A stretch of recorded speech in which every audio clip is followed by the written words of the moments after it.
Hey techies, this is Abbas. In this video, let's gonna talk about cybersecurity.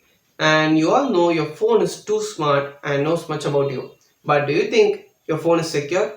So here are some security checks that you have to do to keep your information safe and secure from hackers. So watch this video till the end.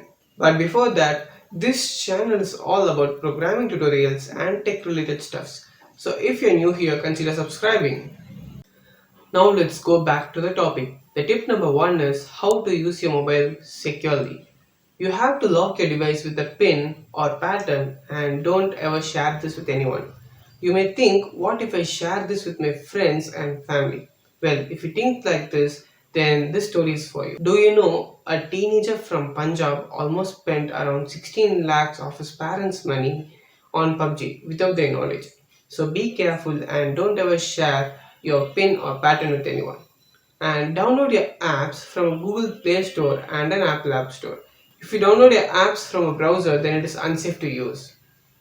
And while installing those apps, it will ask for permission for your personal details like your contacts, your gallery, and even your location. Be careful on what you're agreeing with. So the tip number two is password management. Don't ever use your name and date of birth as your passwords. Use a strong and complex password. The best practices is you must have a password with minimum of 8 characters. And if it is more than that, then it is super awesome. And it must be a combination of a lowercase, uppercase, numbers, and a special characters.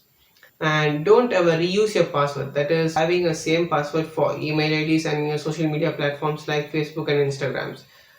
Use a different passwords. And the best practice is to change your passwords once in 90 days or 180 days.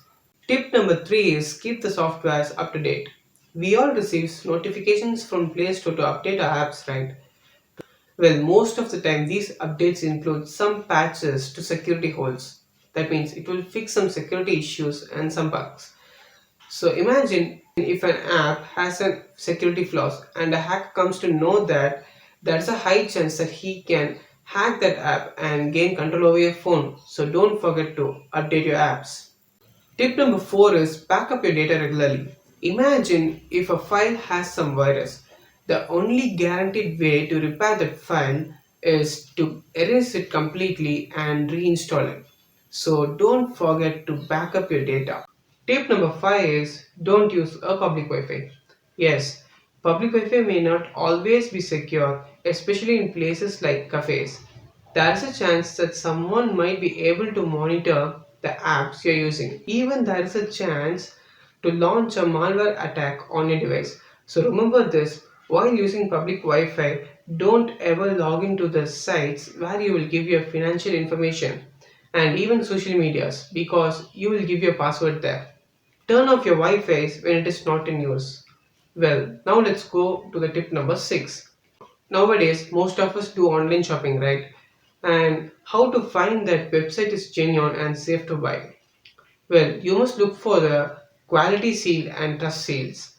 Well, a third party trust seal company will get the details of that website and confirms that the website is authentic and genuine. So look for that. And also don't buy anything from the website where they don't provide a complete information like contact numbers and also addresses. And also don't ever do save your card details in a website. So the tip number 7 is how to find a website is safe and secure. Well, if you find a website that starts from HTTPS, then it is secure. The data you send and receive is encrypted. And if a website starts from HTTP, then it is not secure. Don't ever share your sensitive data on those websites. And now let's see a final tip. Do you ever hear the term phishing? Well, phishing is a cyber attack that is used to steal sensitive data like credentials. Now, let me tell you with an example. Imagine there is a bank, a person, and a hacker, and this person receives an email from this hacker that pretends to be from this bank. So, if he enters his personal details, then it's gone. The hacker can easily get all those details.